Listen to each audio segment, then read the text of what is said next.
nggak semua orang tahu ya. Jadi menanam rimpang jenis jahe, kunyit, lengkoas, temulawak, ini mana yang paling mudah untuk menanam? Sebetulnya semuanya mudah ya cara menanamnya, tapi di antara semuanya mana yang jelas-jelas panen? Jawabnya adalah menanam rimpang kunyit. Jadi rimpang kunyit ini tidak membutuhkan perjuangan ataupun perawatan yang apa ya, jadi nggak khusus, nggak ribet gitu loh. Bahkan saking mudahnya kita tanam di media polybag, sudah saya jamin pasti akan panen. Yang penting patokannya kita harus tahu terlebih dahulu jenis tanaman rimpang seperti kunyit, jahe, lengkuas ataupun temulawak itu sangat menyukai dengan tekstur kelembapan, karena tanaman tersebut ini dia menyerap mineral lumayan agak banyak ya, menyimpan di rimpangnya seperti ini. Nah, maka dari itu saya ingin memberikan sebuah tutorial bagaimana cara menanam rimpang kunyit yang benar supaya nanti dapat panen, bahkan di media polybag, di bekas kaleng cat, di ember-ember bekas kayak gitu teman-teman bisa menanam. Nah, teman-teman harus ketahui terlebih dahulu, karena nggak semua orang, terutama di lingkungan wilayah kota ya, daun kunyit itu seperti apa bang? Ini daun kunyitnya ya, memiliki sirip yang melebar seperti ini, dan ini adalah daun dari jahe. Jahe ini cenderungnya dia lancip seperti ini, runcing. Dan tanaman jahe ini sangatlah rentan karena jahe ini dia bisa tumbuh dengan sangat subur itu di wilayah yang tidak terlalu panas. Jadi wilayahnya itu yang agak-agak sejuk. Tapi khususnya untuk tanaman jahe, terus kemudian lengkuas dan juga temulawak, itu dia mudah tumbuh dimanapun, di cuaca seperti apapun dia tahan banting. Nah, ini adalah tanaman jaheku ya. Jahe ini rimpangnya lumayan banyak juga. Jadi triknya teman-teman kalau ingin tahu ya, ini kenapa bisa rimbun begini. Jadi seperti yang saya uraikan di awal, yang paling terpenting adalah kita harus tahu bahwa dia sangatlah menyukai kadar air. Jadi tingkat kelembabannya kita harus tetap selalu jaga sampai dia masa panen. Nah, lalu yang kedua, tingkat kegemburan tanah ini.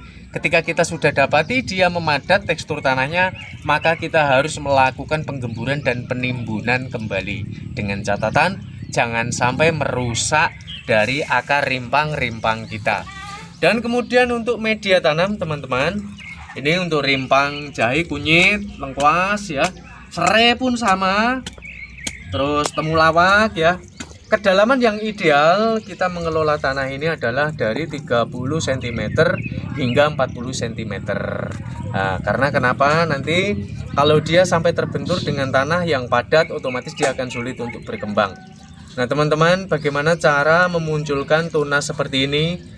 Ini sebetulnya gampang sekali ya, kita taruh di tempat lembab gini aja dia udah pasti akan muncul, asal kita siramin, rajin nyiramin. Biasanya kan ada bumbu-bumbu sisa itu ya teman-teman ya, jadi bisa ditaruh di kamar mandi atau mungkin di pojokan rumah, udah tinggal nyiramin aja, nanti dia akan tumbuh tunas seperti ini.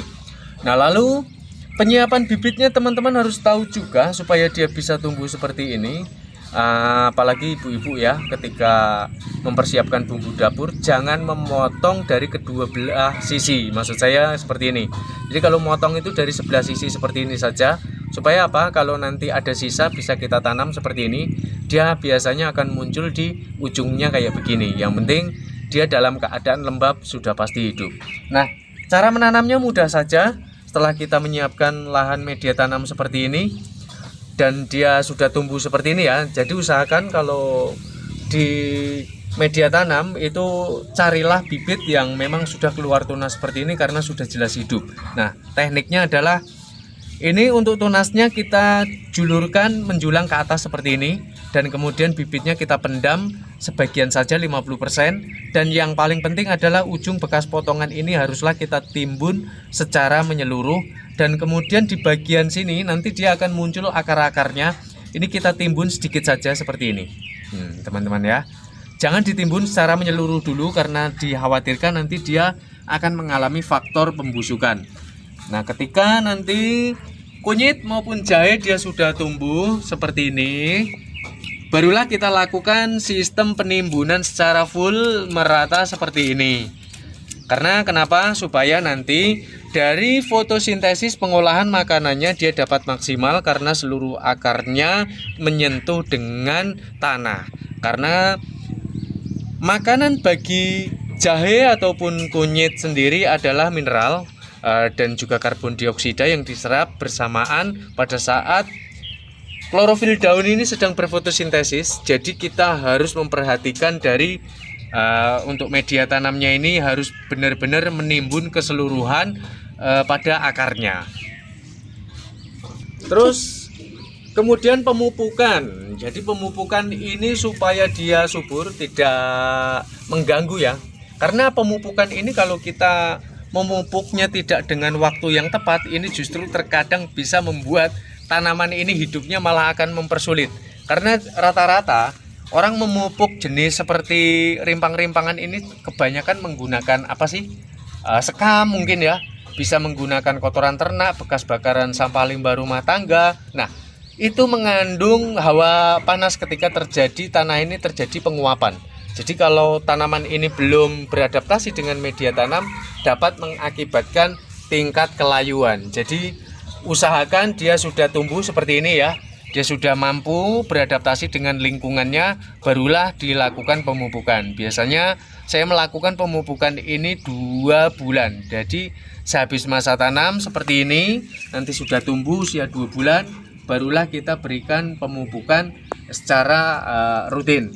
Jadi kalau mau mupuk jangan main ditaruh ya, tapi gemburkan dulu tanahnya seperti ini. Tujuannya kenapa ya? Tanahnya biar gembur, terus kemudian ketika kita taburkan pupuk, ketika tersiram oleh air, maka dia akan lebih mudah terurai secara merata ke media akarnya, sehingga nanti pupuk akan bekerja secara maksimal dan alhasil tanaman rimpang kita akan bisa gemuk dan subur seperti ini. Dan untuk pengetahuan berapa bulan Bang kunyit ini sudah bisa panen? Jawabnya adalah dari usia 4 bulan.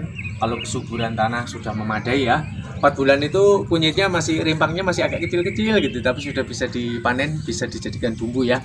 Yang idealnya adalah 8 bulan, itu yang biasa saya lakukan.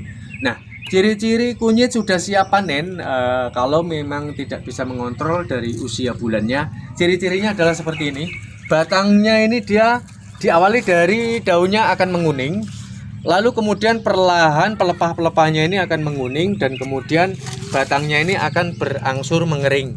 Itu tandanya kunyit sudah siap untuk panen. Jadi kalau masih belum ingin dipanen, sebaiknya lakukan pemotongan, pemangkasan dari pangkal bawah ini sampai 100% supaya dia muncul tunas yang baru. Jadi lakukan pembaruan supaya dia muncul tunas yang baru, dia tidak akan merata membusuk pada kunyitnya. Nah seperti itu, apalagi kalau mungkin mau dijual kunyitnya harganya pas lagi murah gitu ya, lakukan saja pruning secara menyeluruh supaya dia tunasnya itu muncul kembali, sehingga nanti kunyit tidak mengalami faktor pembusukan. Baiklah teman-teman, saya rasa semuanya sudah saya paparkan, dan semoga ini dapat menjadi inspirasi yang bermanfaat bagi teman-teman yang ingin mencobanya. Tapi saya yakin khususnya untuk tanaman kunyit, jika ingin mau berbudidaya sudah pasti panen, asalkan mau melakukan dari treatment yang sudah saya paparkan. Terima kasih.